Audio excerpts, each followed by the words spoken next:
what did we learn from the last 3 weeks of quarterback play from Jake Haener and Spencer Rattler? And Mike wrote a great story about Rattler today, so make sure you go check that out. Thanks.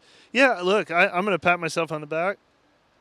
The Rattler and Haener I saw today, and the Rattler I've seen is kind of matched what I saw this summer. I never got.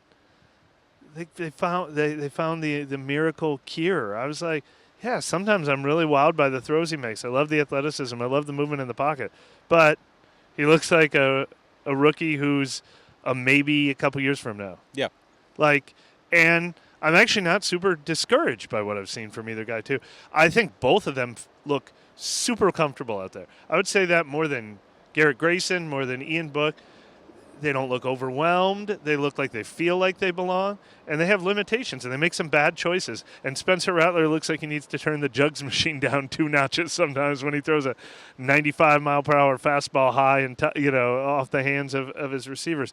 All that stuff I saw, I never understood exactly why everyone was ready to start Spencer Rattler in week 1 and think he was the future of the team. But I'm like, man, that's a great pick. I don't think anybody that watched him thought that. But I also still think that was a great pick in round 5, and I hope he comes back next year and he wins the backup job next year, and maybe there's something there. And but just they're miles below Derek Carr. If you want to win, if you want to finish 7-3 this season, you desperately want Derek Carr back on the team.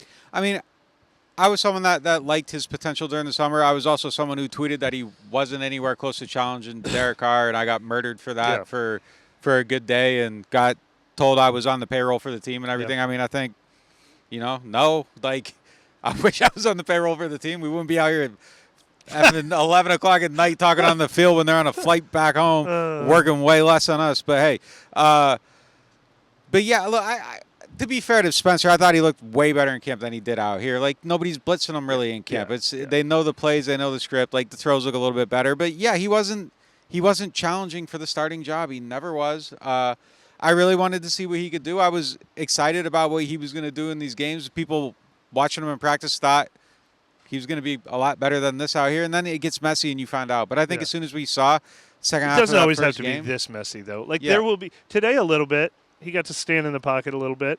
And there will be games where he gets to play, if he was entering the game under the old Teddy Bridgewater circumstances of 2019. Yeah, way different. I think he'd look pretty good. Yeah, way different. He wouldn't look better than Derek Carr, but I think he'd look usable. I don't think he'd look as good as Teddy did, though, either. He's just, he's been a pro for a 6 months. He's 5th-round pick. I mean, and again, not a normal 5th-round pick, but said it in the pregame show. The stuff that defines him is it's just recognizing some stuff and doing things differently. It's just he needs more time. I'm not done with him. I think he could come back and keep developing and look way better next year in training camp, preseason when he gets out there again. At the same time, I didn't see enough that says I'm not drafting another quarterback. Definitely not. Yeah, so you can have 3 of them. I don't care if you have 3 in the building. I mean, you can draft and have it be an open competition. You've joined me. Yeah, I've always been you. Just get all of them. Yeah.